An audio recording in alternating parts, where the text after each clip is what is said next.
Why are you looking at me like that? You remind me of the babe. What babe? Babe with the power. What power? The power of voodoo. Voodoo? You do. No, I don't.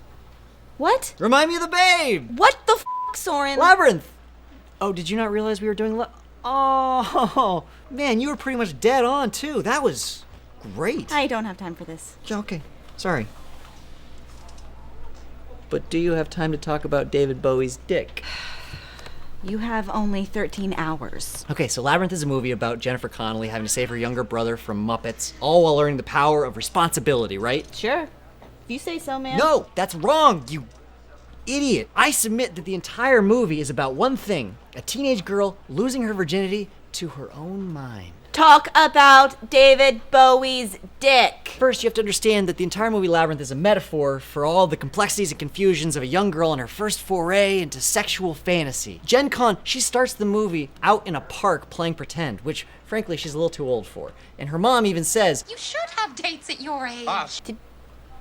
Did you just pause for me to remember a clip from a movie I haven't seen? No, change my mind. 3 minutes. You have 3 minutes. Talk about David Bowie. Okay, weird that you would choose those specific times. Now, Gen Con tells her younger brother, a baby brother, the representation of her own innocence, "I hate you. I wish someone would come and take you away." Then when her dad and her stepmom go out to dinner, Jennifer Connelly is left alone, and what does she do? She goes on a little fantasy exploration in her own mind. And she thinks, I wonder what it would be like if someone did actually come and take my innocence. I bet it would go a little something like this. Enter Muppets, huh? Enter everything in her room. She's been so mired in this one childhood fantasy that that's her only entry point. She enters this mental maze with all of her stuffed animals there, and waiting for her at the middle, a big old dick attached to David Bowie. No, I don't buy it. There's no way they would put all that in a kid's movie. The Bowie dick was probably just an unfortunate, fortunate costume choice. Oh, really? The first person that she meets in the labyrinth is Hoggle. And Hoggle's job is to spray naked female fairies with a phallic tool. And when she meets him,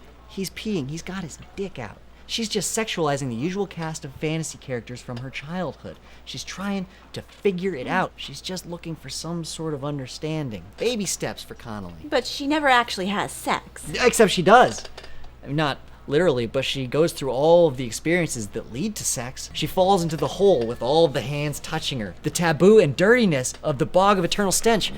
Jared gives her that fruit, the plump, nice, like, peach, the sexual reproductive organ of the tree, and she bites into it, and she's transported to this weird masquerade orgy where everyone's caressing each other and dancing and hand-jobbing each other's noses. Standard sex stuff. Yeah, if you're a confused kid, absolutely. And so Dancing Dave, he finds her, and she seems to sort of enjoy being found. And then they dance, real slow at first, and then a little bit faster, and then crashing glass, a feeling of weightlessness, and she wakes up in a pile of trash. She looks at the peach in her hand, and now it's just a moldy piece of fruit with a worm in it. So she throws it away because she's disgusted with it, and she's disgusted with herself. Why are you looking at me like that? I'm just feeling so sorry for your future potential daughters. Do you really feel like female sexual exploration ends with self-loathing and disgust? Yeah.